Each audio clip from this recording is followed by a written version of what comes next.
Deep beneath the earth lies a treacherous and dangerous dungeon. It's the forbidden labyrinth that none dares to enter other than the strongest S-rank adventurers. Once you enter it, you will never be able to leave. This mysterious place is known simply as the Abyss. A party of adventurers is busy preparing for their expedition to this perilous labyrinth. It's a party of S-ranked adventurers called Future Plan. The leader of the party, Godak, gets angry at a new party member for not doing her job properly. Jir, a newly hired swordsman, stands up for her. Godak becomes furious upon being faced with what he views as disobedience. That too when they are about to challenge the hardest labyrinth in the whole country. He decides to let it slide but reminds Jir that he must obey his every order when they enter the labyrinth. The new party member, Kraha, thanks him for standing up for her. Once their preparations are done, the party finally starts heading to the labyrinth. Kraha continues talking to Jir, eager to learn from the reputed successor to a prestigious sword school. She also heard from Godak that he had slain a dragon. Anxiously, he explains that he assisted his master in bringing down the dragon. He falls as the carriage experiences turbulence, but he continues by saying that he has a long way to go. Kraha chuckles as she finds him amazing as he didn't even flinch upon falling. After gathering her courage, she asks him a question that has been on her mind ever since she saw him. How she can become stronger? Jir is a bit surprised upon suddenly being asked this. She explains that ever since she was a kid, she loved heroic tales. She has always dreamt of being just like the valiant heroes in those stories. Jir tells her that being an adventurer requires more than just survival skills. It demands the ability to confront and defeat monsters. She tightens her fists on her legs and comments, "But no one will teach me." When she joined the group, she was told about the training to improve her role, but the training was to learn to observe, and if you can't, then give up. Jir imparts some of his wisdom by giving her a hypothetical scenario. He asked her what she would do in a situation where she is being attacked by wild dogs or other such monsters. Her first instinct leans toward a direct confrontation. However, Jir, the seasoned mentor, gently guides her perspective. He emphasizes the strategic advantage of setting up traps, steering away from the straightforward clash. Although it may be a bit underhanded, there are no rules in a battle. One must use all the cards in their possession. No matter how insignificant a card may seem, there will always be a situation where it's useful. The number of cards one possesses, as well as their values, is what determines how strong an individual is. In short, training, experience, and knowledge will raise your total value. She assumes him to be a theoretician, but he says, "No, I am just a quibble." He reveals that although he talks a big game, he doesn't possess many cards himself. His only skill is his swordsmanship. On top of that, he has many weaknesses. For example, one of them is his poor eyesight. He was also cursed by the dragon he fought. It cursed his eyes, and now only physical enhancements work on him. Kraha becomes terrified when Jir reveals that he is afflicted with an even greater curse than that. That curse is his extremely poor sense of direction. If he were to be in the labyrinth alone, he would probably never make it out. And if he lost his glasses, that would be the end of him. Keeping this in mind, he hands her his spare glasses for safekeeping, just in case he loses them. The carriage abruptly stops as the party has finally arrived at their destination. Just before they enter the labyrinth, Jir offers to teach her one all-purpose card for combat. He is not important enough to take apprentices, nor can he teach her some secret sword art. He can only teach her basic sword fighting if she is willing. Kraha quickly grabs his hand and bows deeply. Although it's just a small promise, it meant a lot to her. Little did they know what was about to come. A mere 2 hours into the labyrinth, Jir found himself alone, his glasses shattered, and the darkness closing in. The adventure had taken an unexpected and perilous twist, leaving the once confident party facing an uncertain fate within the depths of the abyss. In the heart of the labyrinth, an unexpected turn of events unfolded. The labyrinth raid had been proceeding smoothly, thanks to the diligent work of the support team in constructing a viable route. It was a perilous journey for no one, not even parties of S-rank adventurers, had managed to advance beyond the dreaded third level. The main unit had effectively dealt with any opposition, paving the way for our intrepid group to forge ahead. But the true challenge lay ahead in the abyss, a labyrinth so perilous that once someone entered, they'd never see the sky again. The real trouble began when they encountered the third-floor boss. These bosses were powerful creatures infused with magic from the labyrinth itself. Unlike the common monsters wandering the labyrinth, these bosses awaited in chambers called boss chambers. Most of them could be bypassed, but the third floor's chamber posed an exception. Following their planned strategy, Jur, the main defender, led the charge. It was a tactic aimed at diverting the boss's attention to a single person, in this case, Jur himself. Skilled with the sword, he accepted his role, knowing that it meant enduring the enemy's attacks, a practice beneficial for his physical training. However, the lack of backup support became evident, prompting Jur to check behind him. What he saw was their leader, Godach, infusing his famed demon sword, Vanish, with an excessive amount of mana. It was a calculated decision, considering the boss's strength. But a turn of fate led to Jur being within range of the leader's attack. The result was swift and chaotic.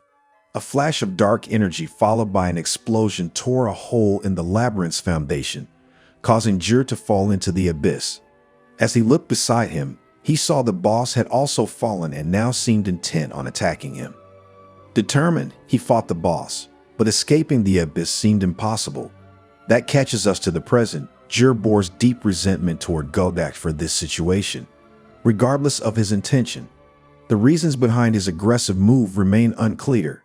Jur wondered if it was related to their earlier dispute. Driven by a strong desire for payback, he aimed to confront Godach once he escaped the labyrinth. But for now, his priority is seeking help. He considers seeking aid from his companions, like Kraha, and he hopes that there must be others too who have a moral sense. They will lower a rope and pull him up. He hopes that their support might help him escape the abyss and later fulfill his vow to avenge Godach. Looking at the intimidating ceiling, he knows that he needs to call for help first and tells himself to calm down. He finds comfort in the assurance of his intact glasses, lifting them high in the air. However, his sense of solace is abruptly shattered as the sound of a crack reaches him and the glasses break. Thus, a new and uncertain chapter in his adventure is about to begin. Godach and Kraha engage in a serious discussion about the unfortunate accident that had unfolded. Kraha questions him about his intentions regarding Jur. She asks if he intends to abandon their comrade. Godach carefully examines the situation, considering whether the floor boss could withstand the unleashed power of his demon sword. He understands that if this continued, it might be too much, and they would need to withdraw from the perilous situation. Kraha presses him further, suggesting that he might have intentionally caused this misfortune. She couldn't fathom how a skilled swordsman like him wouldn't notice that Jur was evenly matched with the floor boss. The act of unleashing his demon sword in such circumstances appeared odd. This accusation prompts a stern response from Godach. He inquires what she would do about it and labels her as a useless support member with too much audacity. He even threatens to report her to the guild for attacking a fellow member from behind, mentioning that it might result in criminal charges. Moreover, he reminded her that she remained liable for any injuries caused within the labyrinth due to negligence, and her actions could lead to the revocation of her adventurer registration. When Kraha pointed out that there were witnesses to the incident, Godach questioned the silence of the others. No one came to her defense, and he claimed that she had imagined the entire incident, dismissing her as baseless and a troublemaker. He instructed her not to bother him, signaling the party's withdrawal from the labyrinth. Kraha felt disheartened by her inability to make a difference in this situation. The leader urges her to leave, warning her that staying behind could result in her swift demise. She questions another party member about why everyone sided with Godach. The member explains that he held immense authority and that their party was the only S-rank party in the country. They depended on this status to support their families, and crossing Godach's path would jeopardize their ability to venture into the labyrinth. Despite these discouragements, Kraha remains determined to return, even if she has to venture alone. Her comrades advised against it, emphasizing the danger she would face. They believed she lacked the strength to effect any change. Despite her sadness and frustration, she couldn't deny the harsh reality of being an adventurer. She understood that this wasn't the first time she had seen such a situation, and it wouldn't be the last. Upon returning to the party's lodgings, Kraha faced a difficult decision. She didn't wish to remain affiliated with a party like this, but her desire to descend into the abyss again, perhaps to rescue Jir, weighed heavily on her. She knew that if she severed ties with the party, her future plans would be in peril. Thus, she chose to stay and endure the circumstances. 3 months passed, and Kraha was standing outside the labyrinth, gazing at its imposing entrance. She had made it a daily routine to run all the way to the abyss. On this particular day, she noticed large carriages parked outside the labyrinth. To her surprise, she saw holy knights nearby, a unit directly under the church's control. Their presence raised questions about what had occurred inside the labyrinth. Holy knights were typically involved in sealing fallen kings, so this was an unusual sight. Among the holy knights, she spotted a girl holding a staff. Some referred to her as Saint, but the girl urged not to use that title, claiming it didn't suit her. Kraha ponders sharing with the girl the uncertainty surrounding Jir's survival. Despite the doubts, she was unwilling to surrender to despair, realizing that even a seemingly insignificant support member could possess value. She dismissed what Goddess told her. She drew inspiration from Jir's advice about understanding one's cards. Motivated by the desire to bring back her friend, she resolved to undergo a transformation and do whatever was necessary to rescue him. She can't bear to stay as she is now and walks towards the saint. On the other side, Jir has transformed into a self-proclaimed caveman, urging others not to underestimate him. He had endured 3 exhausting months since the disaster, reaching his mental limits.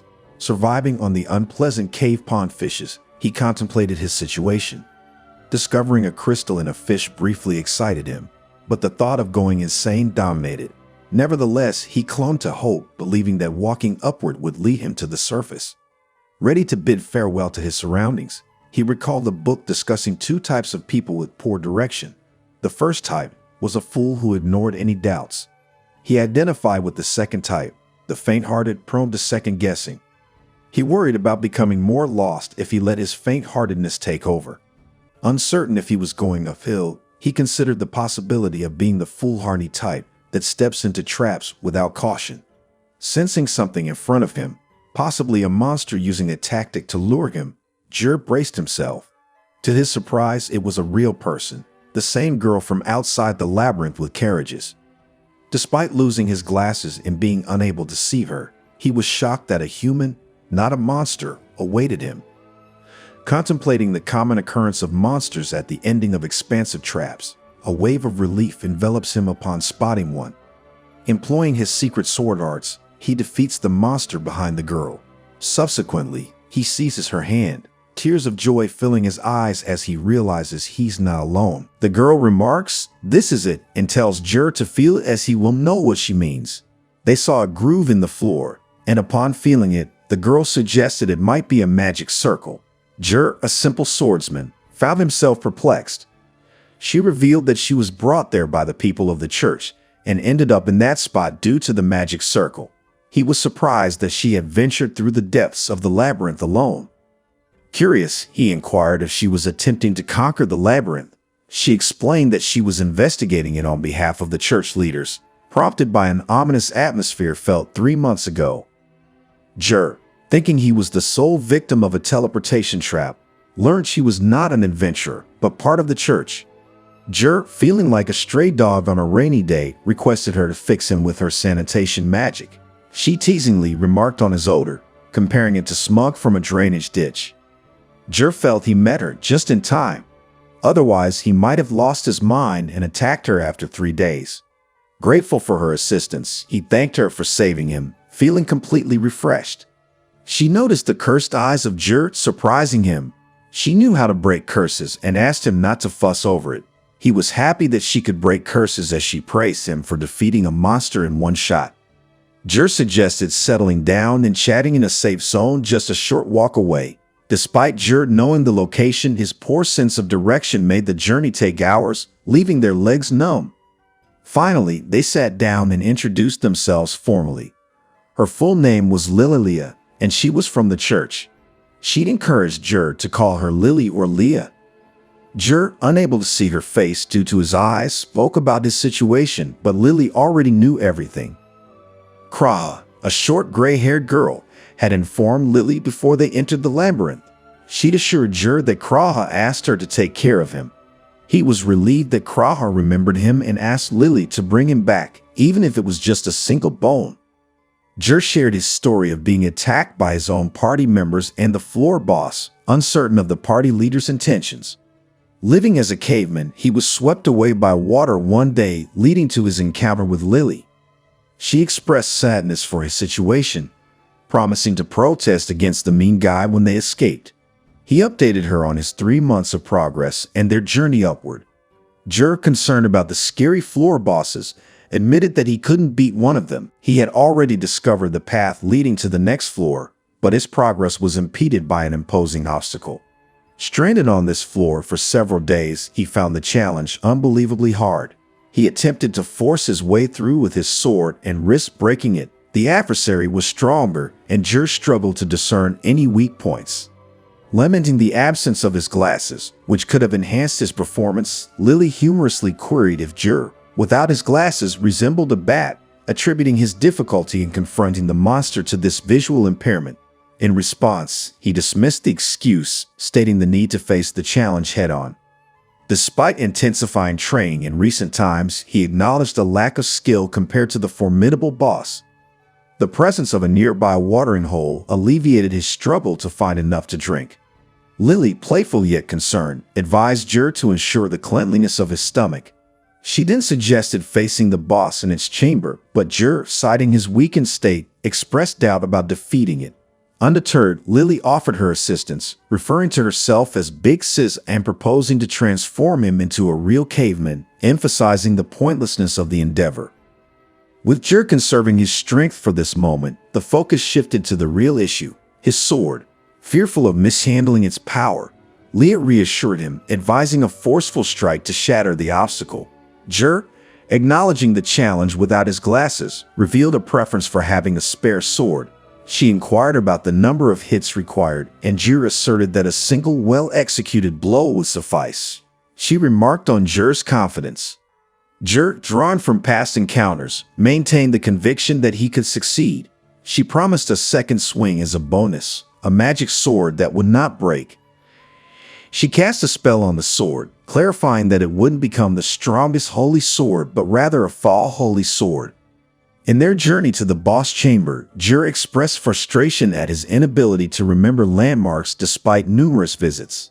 Finally arriving, they opened the door, preparing for a frontal attack. He unleashed his 8th sword Thunderbolt, confident but admitting the need for further practice. But still, he was able to shatter it with one shot of his sword. Lily told him that maybe the layer was a bit weaker than expected. He was a little surprised. What, it was the first time he had ever been able to use that technique? Well, it was not really a technique, without breaking his sword. She also told him she was afraid that she would become someone who talks a big game but can't deliver. Jur, too, thought that back, but it should be impossible for a lone adherent of the church to cast such a powerful enhancement spell. But Leah thought she never met the person before, one weaker than an archbishop or just as strong as a cardinal. However, wouldn't that be difficult for someone so young? Jur was thinking about the woman that was called Lilalia who was in front of him. She told him before she was in the age of 20. She looked young by way of speaking. No, hold on. Was he an idiot or what? Thinking about her ordinarily, it'd be such a dumb idea he'd immediately dismiss it. However, over the last 3 months, it changed somewhat. Leah asked if he was wondering what kind of monster it was. They hadn't figured it out, but it was maybe a horse with 4 legs. What's at the door? Should they keep going? Jur stopped and said, "Before that, can I tell you something?" He has a poor sense of direction, but he searched the door on this floor thoroughly. If he's not wrong, then the door in front of them leads to the upper floors. So if Lily thinks they're going the wrong way, it's okay to let it know. They decided to choose the path together. She asked him to count on her and not worry. He told her he loved looking at atlases. You could say he's a true homebody. He just really loves to stay at home, but he still likes looking through travel journals and guidebooks and whatnot. And he doesn't particularly enjoy traveling or going out much. It's just that he likes lazing around. He basically never leaves his house. Might go out maybe 2 times a year tops, "Oh, he's not trying to be a weirdo or anything," she states. "You can rest easy in the boat that's in my hands." Yep, nothing to worry about at all. However, once upon a time, Jur was tricked by his master into boarding a luxury passenger ship, where he was forced to fight desperately against a stupid amount of giant squid monsters. In the present, they were on the pathway which was moving toward the left or right, both thinking the same thing, pointing toward the left. It seems they think alike, and that's to keep going forward with double strength and double vitality. Those two were able to descend 50 floors in 1 month. They descended, and their adventure continues. They had yet to reach the surface, the journey proving to be another form of training. Jur could feel his entire body losing muscle, insufficient even for their intended movement. Exhaustion weighed on them. Although they believed they had ascended significantly, the labyrinth's depth remained apparent. Lily pondered the well-being of the holy knights, though it felt too selfish to inquire. How could she apologize to them? Perhaps it was merely her imagination at play. Thoughts filled her mind as they momentarily paused, realizing they might be lost. Jur knew that he had fallen from a fairly great distance. He hadn't realized it when he fell from the 3rd floor. He was continuously climbing upward for 4 months. Lily recognized their mistake. They could be on an entirely wrong path. Their sense of direction was lacking. She told Jur that there were 2 types of people. The first type continued on a genuinely wrong path. Throughout their journey, not once had they chosen the wrong path. The likelihood of 2 individuals both possessing such a poor sense of direction was astronomically low, nearly impossible. The second type with a poor sense of direction might be overwhelmed with anxiety, intentionally deviating onto the wrong path. Jur questioned if that was their current situation. What if they persevere and achieve nothing? She reassured him that most things would turn out okay if they persisted. Having surpassed 120 floors, turning back was no longer an option. As they continued their walk, they faced another fork. They chose the same path leading into a lightless ravine, descending even further. Casting aside their doubts, they pressed on, the sound of a shell's clatter resonating. Their adventure had only just commenced. Lily, dissatisfied with the food, found it disgusting, while Jur, in contrast, surprisingly enjoyed it, appreciating the taste despite the challenges of their living conditions. Lily's flawless sanitation magic played a crucial role in improving the availability of clean water, a significant relief for them.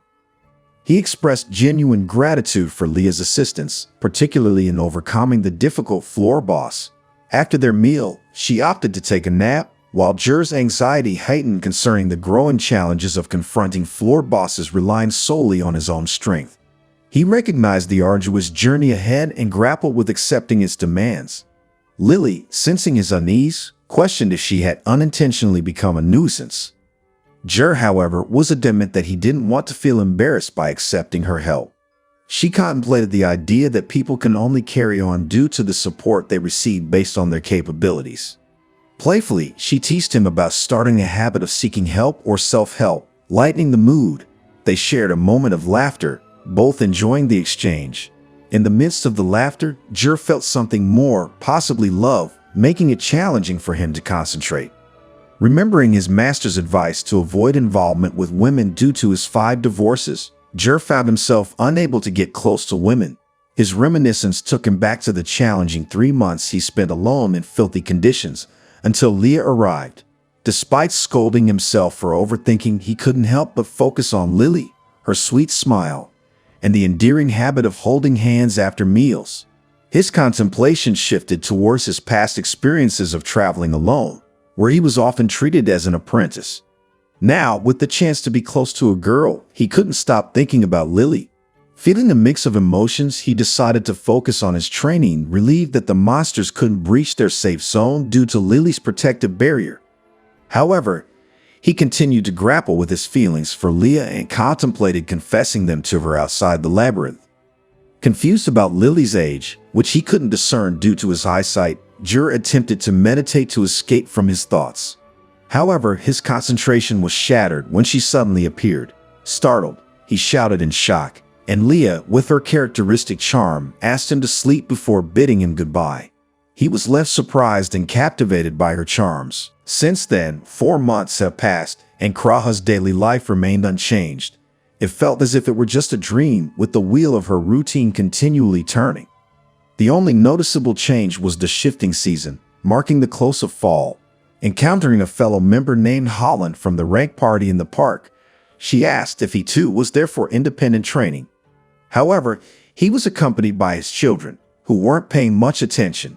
Covered in sweat, Kraha shared her workout routine, 5 sets of 10 sprints of varying distances, running at least an hour a day. Today, she planned to do 10 uphill runs without any physical rest. The party member praised her, noting that an adventure fast on their feet was a good one, although he believed that she might not be too happy hearing that from him. He offered advice, cautioning her not to mess up her body, suggesting that most issues could be healed at the church. However, he acknowledged the church's limitations once something serious occurred. Noticing the increased activity of the church, Kraha wondered about the change. It seemed they had been working hard, an uncommon sight in the town. Speculating that it wasn't the church's usual behavior, she questioned whether there were more nights than the church typically had.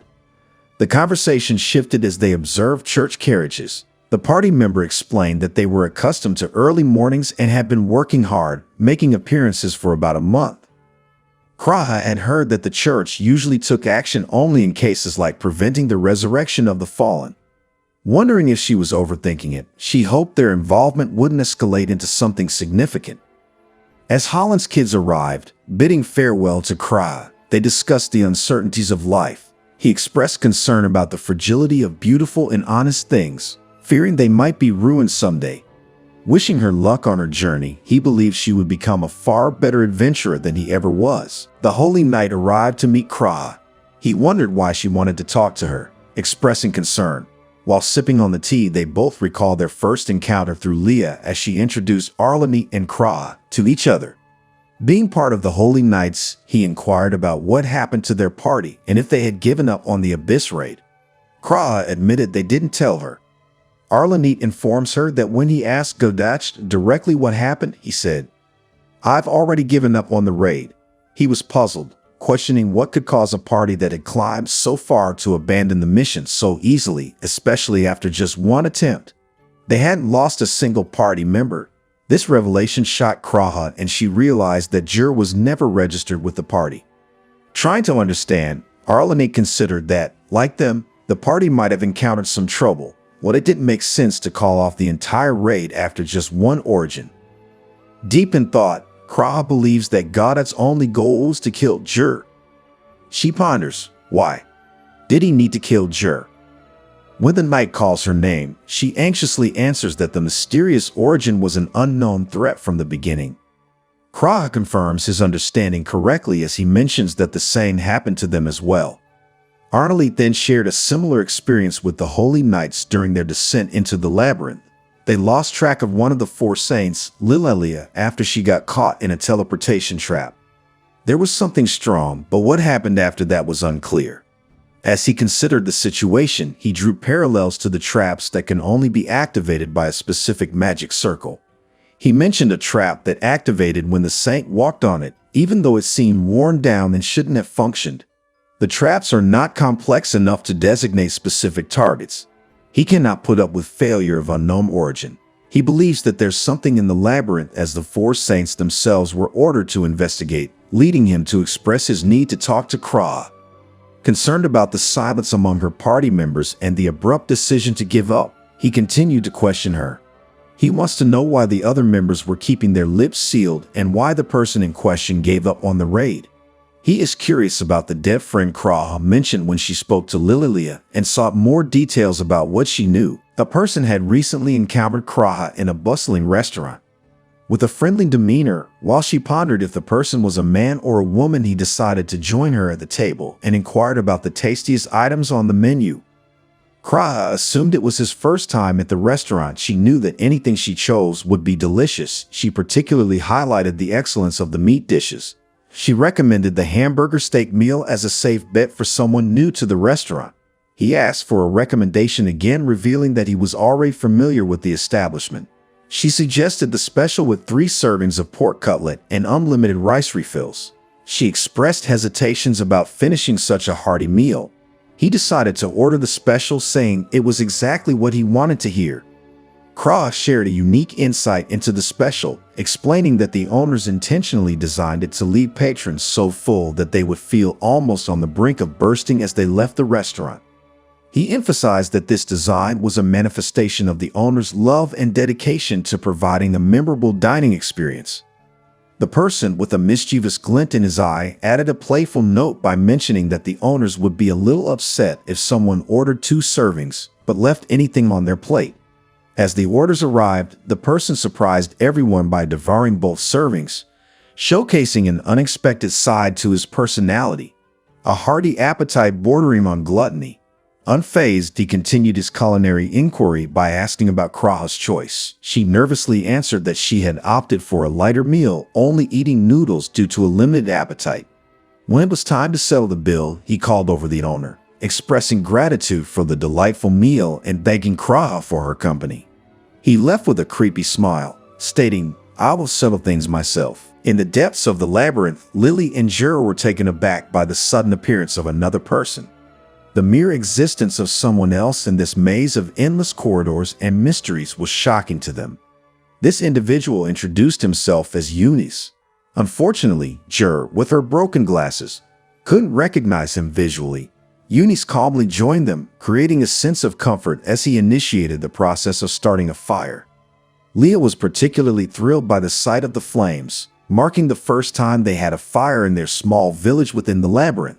After starting the fire, Lily excused himself to rest. Despite Eunice's suggestion to wait until he finished speaking, Jura and Lily remained enthusiastic about the fire and their encounter. Eunice, however, reminded them that he could start a fire whenever necessary. As he delved into his own background, he revealed himself as the Archmage of the Star, a lone adventurer with a unique history. He also shared surprising information about Kraha's future plans and the identity of Holy Knight's 4th Squad Captain Arnold. This revelation left both of them in a state of shock, as they hadn't expected such significant connections among them. Curious about Eunice's journey, Lily and Jira inquired about how he arrived at their current location. He explained that it was relatively easier for him compared to them. He utilized a magic circle that had teleported Lily from the 4th floor, enabling him to follow their trail. To their astonishment, Eunice disclosed that they were further descending into the labyrinth, hinting that they might have chosen the wrong path. Jur, feeling a sense of surprise and potential embarrassment, admitted that if Lily pointed out his mistake, he might have to grovel on his knees. The trio continued discussing their situation, prompting Lily and Jur to ask Eunice if he had come to rescue them. Eunice, however, viewed them as conquerors who had become stranded due to a higher-level floor boss. Acknowledging his own miscalculation about their sense of direction, he recognized their poor senses and laughed at the ironic twist of their adventure. As the conversation unfolded, he shared more about himself, and the trio continued their journey through the labyrinth. After 3 weeks of being stranded on a floor, they eventually encountered a massive door with a mysterious magic circle carved on its surface. The black magic circle made it challenging to decipher, prompting Lily to request Eunice to transcribe it. Using water to fill the depressions and pressing it against the ground, Eunice ensured the shape remained unchanged. Leah, upon reading the transcribed magic circle, unveiled its connection to an apocryphal beast, hinting at a deeper link to the fallen king and the construction of the labyrinth. The Raesti religion has sculptures separate from the canonical sculptures known as apocrypha. It serves a distinct purpose. It doesn't aim for moralistic teachings or present a purely narrative tale. Instead, it intricately details the story of an ancient king who sought to annihilate God and the fallen, engaging in a fierce battle with the apostle of God, Raesti. Certainly, to summarize, in Eunice's perspective, both Lily and Jur demonstrated a poor sense of direction, and he found himself joining this group. Over the past 4.5 months, they navigated the labyrinth, often meandering without a clear direction. During this time, they not only defied the prevailing wind, but also successfully defeated several floor beasts. The possibility was raised that instead of moving against the wind, they might have been unintentionally rushing headlong with it. The creatures they encountered in the labyrinth were identified as apocryphal beasts. There are theories suggesting that these creatures might actually be fallen king beasts, a segment of the Fallen. However, details about the king's battle with God's apostle Rasti were deliberately omitted for the time being.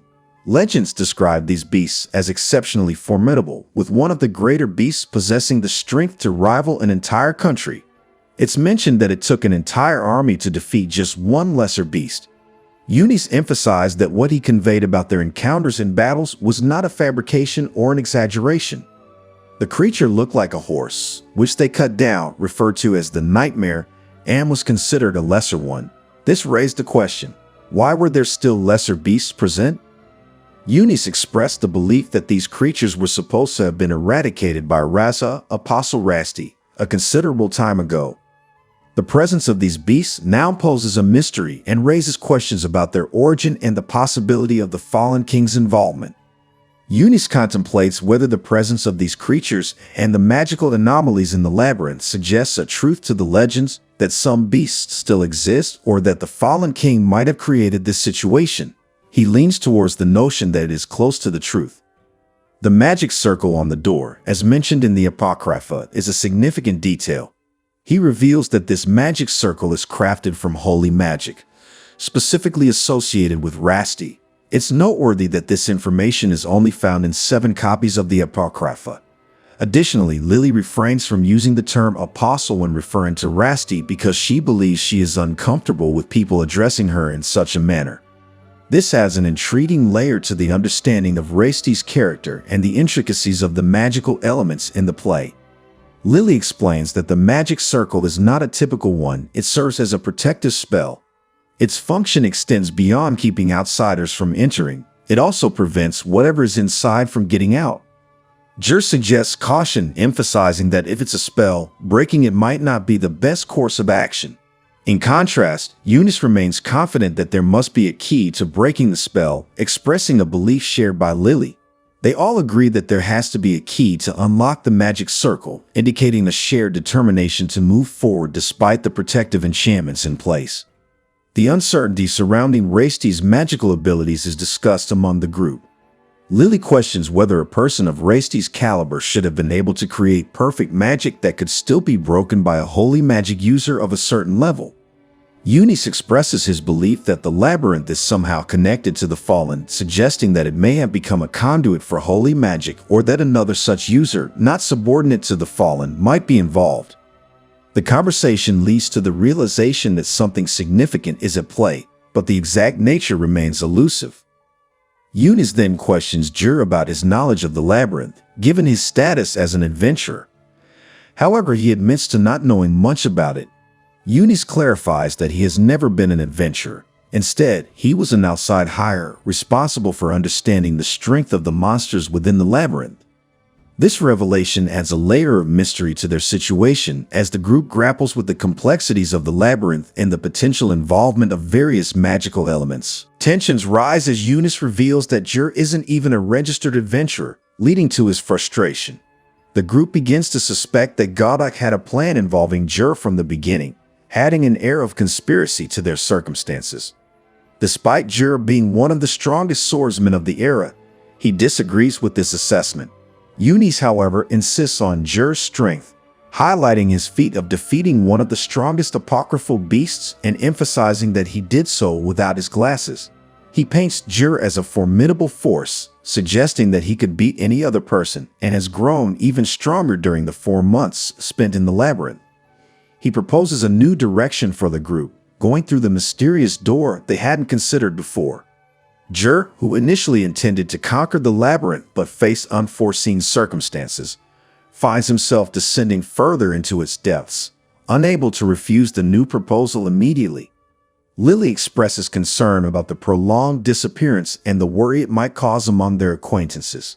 However, Eunice reassures them, claiming to have considered everything and ensuring that no one will be worried for at least half a year. He advocates for delving deeper into the labyrinth, exploring its lower floors, and then using teleportation spells to return to the surface.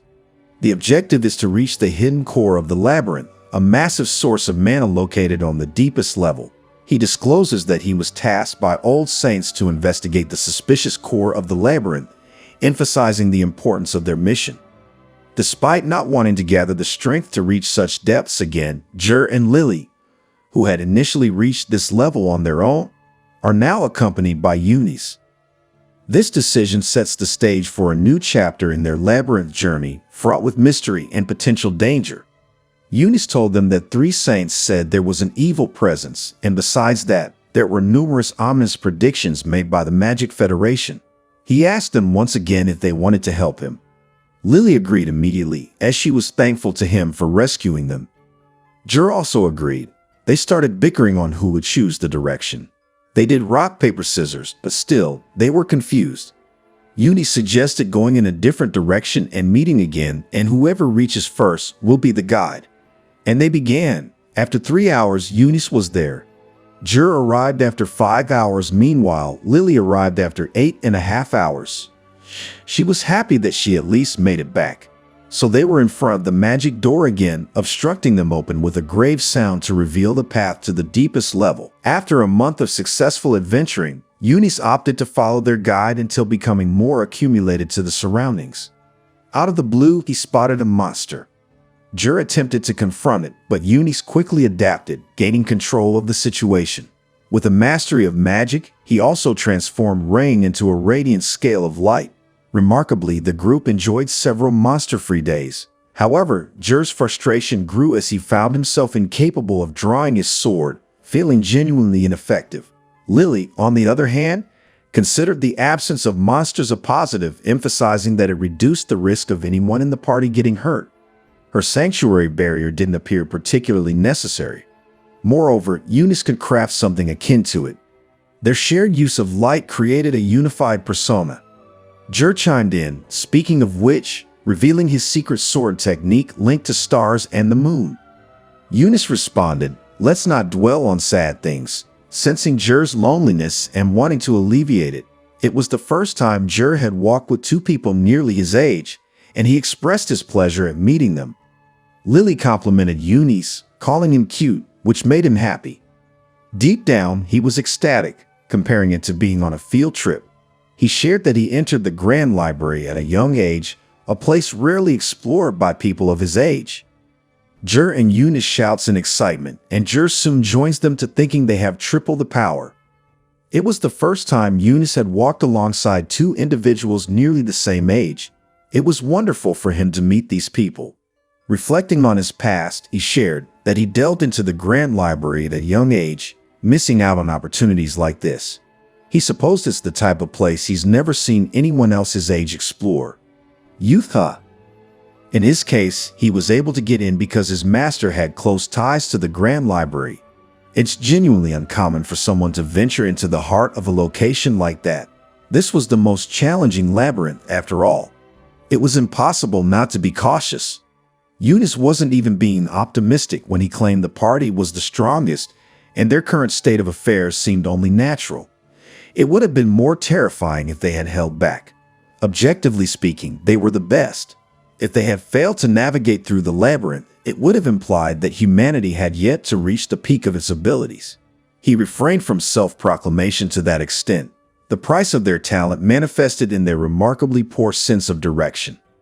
Eunice, contributing to the conversation, expressed curiosity about the situation, deeming the party practically the best in their respective fields. There was a belief that they should have naturally reached that point in due time. Jur added the 3rd floor boss was excessively formidable, and there was a genuine fear of facing death. Assuming it was hearsay, that particular encounter was one of the scariest. Eunice confessed to his companions about the monster, describing it as different from a nightmare but equally formidable even before its transformation. Lily, having undergone a similar experience, shared her account despite encountering skepticism. Later, their attention shifted as Jur guided them to a black door, the entrance to the deepest floor of the labyrinth. This door would take 10 days to unseal, and 2 days thereafter, fate would claim the lives of 2 among the trio. Their attention then shifted as Jur directed them to the next door. A black door stood before them, marking the entrance to the deepest floor of the most challenging labyrinth. The door would take a total of 10 days to unseal. Following that, 2 days later, fate would claim the lives of 2 among the trio. Kraha was sitting outside her house, a melancholy atmosphere surrounding her. At that moment, a fellow party member, Holland, approached, handing her an envelope. Concerned, he felt sorry that her house was burned. He further inquired about her well-being. She was doing some clerical work at the party lodging, so she did not get hurt. He questioned whether the Holy Knight had investigated, noting that a Holy Knight should have examined the situation. The party member suggested a potential connection, revealing that Godach had disappeared the previous night. Despite the group's efforts, they hadn't found any traces of him. He went on to advise Kraha to distance herself from the situation and leave the party. Reports indicated that an archmage, specifically one associated with the stars, had entered the abyss. Reflecting on the party's history, he admitted their party was of a rank. To be honest, Godach elevated that party with his magic sword. He expressed reservations about forcefully raiding the abyss and emphasized the changed dynamics within the party after Godach acquired that magic sword. He tells her that there could be more to the story. She asks about other party members, but he replies, "We can't leave." They have been subservient to Godach since he picked up the sword. Despite this, they have things they need to protect. He urged Kraha not to become entangled in their collective regrets, emphasizing that it was too early for her to suffocate from her own remorse. At that moment, Arlene arrives and asks Holland to tell him everything.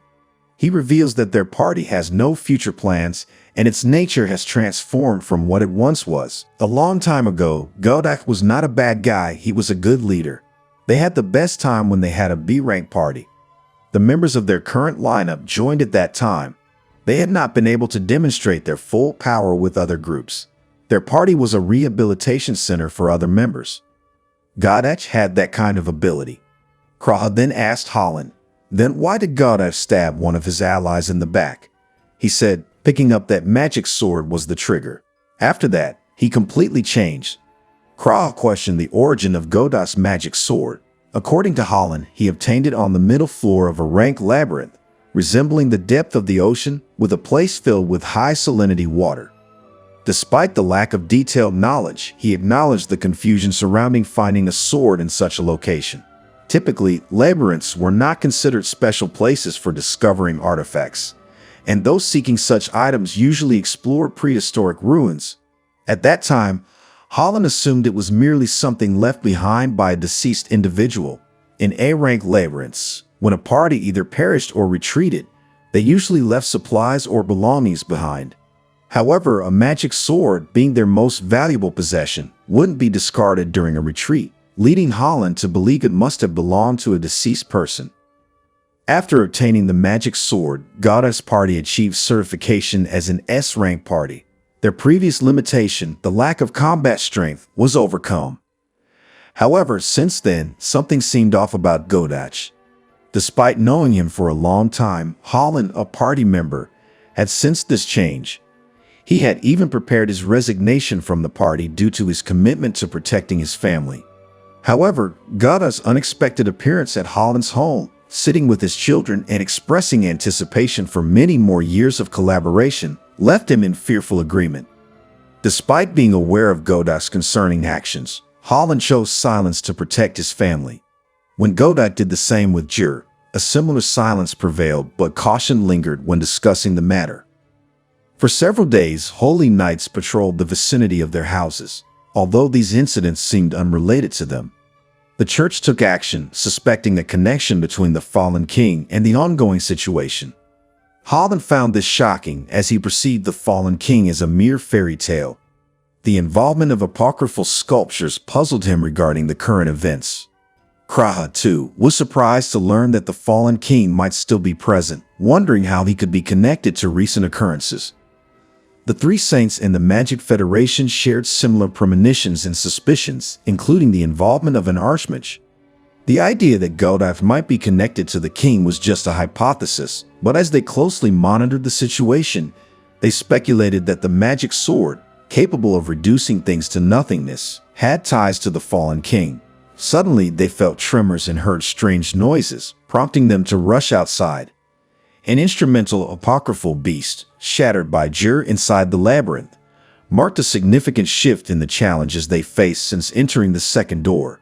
These beasts were notably stronger, unfazed by Uni's high-level magic. The quality of these giant horses surpassed anything they had encountered before. The sheer power of one of these beasts, if unleashed outside the labyrinth, could easily destroy a small village. The labyrinth's core had an intense gravitational pull, making it a profound and complex structure. As they ventured deeper, they pondered the total number of floors, estimating almost 200 in total. With the current progress, they believed they were nearing the end, fueled partly by Lily's hunch. Jer felt a sense of belonging with Eunice and others. To him, being with reliable companions made the journey feel like home, and he expressed a desire to go through it many times. He acknowledged that he wouldn't have made it this far without them. While not underestimating the power of other adventurers, he believed it was the three of them who could delve the deepest into the labyrinth. Eunice wished he had joined the adventure earlier, finding his companions adorable despite their ongoing banter. Lily proposes writing letters to each other once they're outside, teasingly labeling Jer as a cold-blooded person. She playfully taps Jer's nose with her finger, claiming her writing will leave him trembling in surprise. Blushing, Jer agrees, while Eunice bursts into laughter, tears filling his eyes. Their journey continued until they reached another door, and despite the fatigue in their legs, they opened it together with the familiar phrase, "Open sesame." Upon opening the door, a bright flash caught the trio, causing them to fall with a loud thud. The words in Jer's mind were, "To the east, you must fall." Thus, time wound within Jer's shattered body and fading consciousness in a mere second.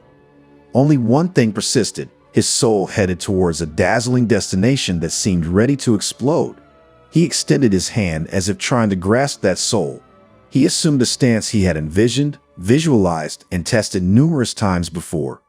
With that hand, he unleashed his killer technique, the secret sword art known as the Moon Dream. He found himself in a state of shock, bewildered by the recent events. Upon entering the room, the sudden appearance of the boss caught him off guard. He felt a peculiar sensation in his hand. Meanwhile, Eunice lay on the ground, visibly wounded and drained. Lily urged him not to move or speak. Eunice believed that he had overexerted himself with magic, considering it a punishment for his pride. Jer, reflecting on the situation, was still grappling with the question of what had just happened. Eunice explained to them that he had used a new technique he discovered at the end of the stars, a primary factor in his certification as an archmage. Normally, it required meticulous attention to star alignment and extensive preparations, but this time he forced it. The ability allowed him to rewind time, though only for a brief period. He expressed satisfaction that Jer was able to defeat the beast within the window of time he provided. Despite their vain struggle, it ultimately did not prove to be in vain.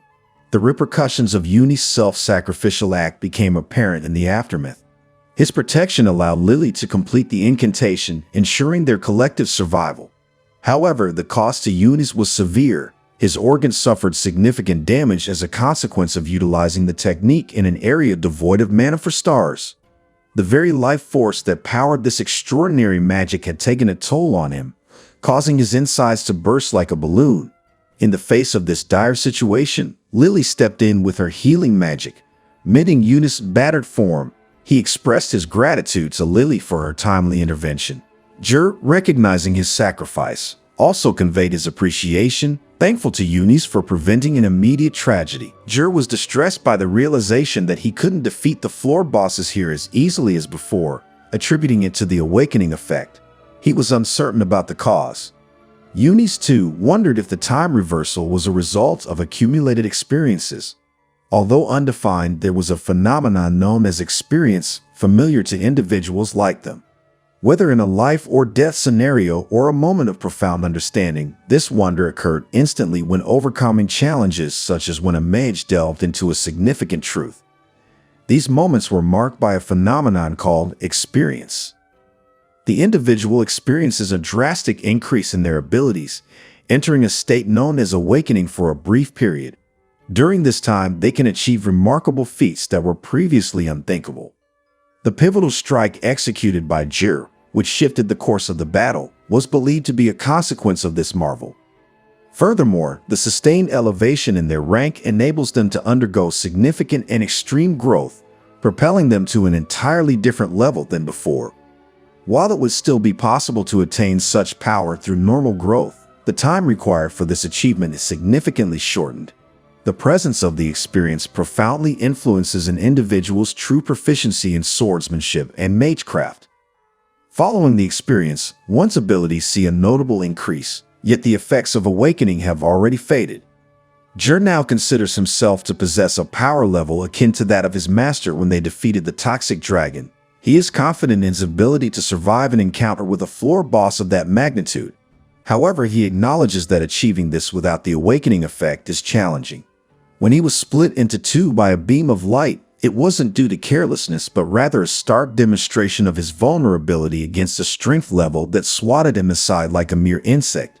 The reality was that Jur remained relatively inexperienced compared to the vastness of the world around him, and it might take some time to navigate his way back to the surface. However, from Uni's perspective, this situation seemed more preferable to actually reaching the surface. Lita shared a similar sentiment, but her concern lingered. The floor boss Jur had vanquished was an apocryphal beast, exceptionally powerful even though it was considered a middle-tier creature, and had below-average direct combat ability. Orchestras, a species of magical birds, existed in the lower order, taking on the form of instrumentals. These creatures, also avian in nature, attacked in coordinated flocks. The challenge with beasts excelling in group battles lay in the formidable support function of their lower-order members, making them particularly challenging to handle. Each of these lower-order creatures represented a middle to lesser form of an apocryphal beast in its own right. According to Rasti, overcoming the commander of these flocks would lead to an easier victory.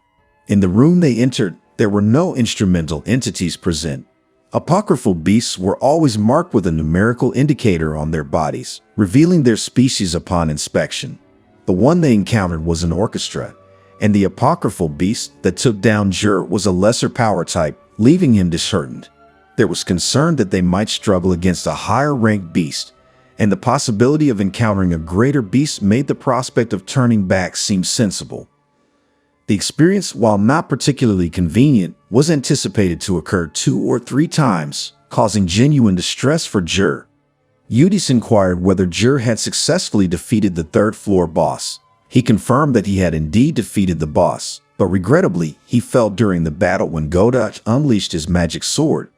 Remarkably, Jur managed to eliminate the boss while descending. However, the twist occurred when the boss not only perished, but also exited the chamber to continue the fight with Jur. When Unis questioned if there was a numerical designation on the boss, he noted that it was one of the lesser beasts, surpassing even a nightmare in terms of strength, despite being classified as a lesser beast. This revelation indicated that the boss Jur had triumphed over was not the actual third-floor boss. It underscored the escalating power of floor bosses as one delved deeper into the labyrinth. The rule held true without exception. The challenge in defeating floor bosses varied depending on one's capabilities, with the difficulty increasing as one descended through the floors. This implied that the mana within the bodies of these bosses heightened with each subsequent floor. The peculiar aspect of Jur encountering such a formidable opponent on the third floor raised questions. Typically, floor bosses were constrained to their chambers, a rule even followed by the middle apocryphal beasts. In fact, the orchestra did not attack until Jur opened the door.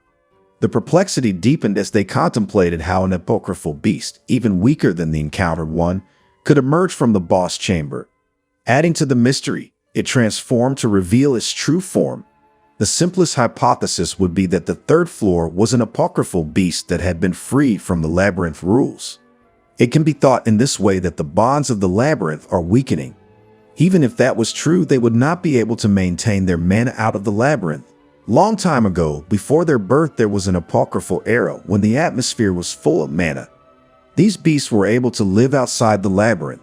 They acted as humanity's fearsome neighbors. The reality was that they had an apocryphal beast right here in front of them. An atrocious creature that crawled straight out of annals of history. So, it can be said the apocryphal era will be reenacted. Jur was still upset during the whole conversation. They were pondering whether the third floor boss was a special case. There were some pages lost from Apocrypha. There was a fire in the library about 700 years ago, and a part of the original book went into the flames. Not just the original book was affected, the 7 books of the first manuscript were as well. Starting from the second manuscript onwards, everything was so vague that it is difficult to tell the truth. When Lily was a child, she just imagined how Rusty had killed the fallen king. But it was not the truth. The truth is, the fallen king was not killed by Rusty, but he was sealed here in this labyrinth. It was not a natural labyrinth. It was formed by the structure that Rusty created, an outpouring of the mana from the fallen king sealed here. It was a pseudo-labyrinth. The possible description of this place was found in the missing pages. Someone deliberately burned them up, and now the bonds were weakening and the monsters were trying to get out. And it was possibly far more grave than that. The labyrinth seal was about to break. Here I am.